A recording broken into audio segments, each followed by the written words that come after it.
thì nó tông in trên khơi đi xuống nước ăn tông mi chiều nó dù phở nó ăn in mi chiều dù bôi nước ăn tông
trên khơi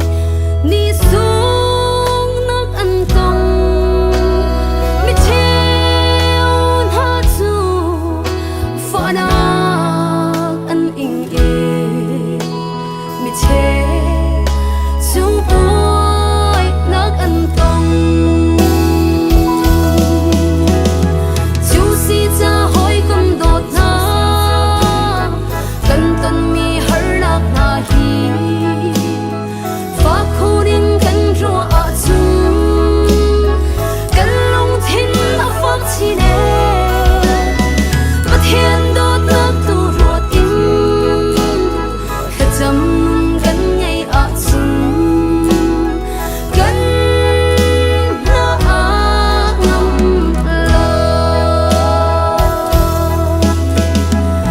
thiên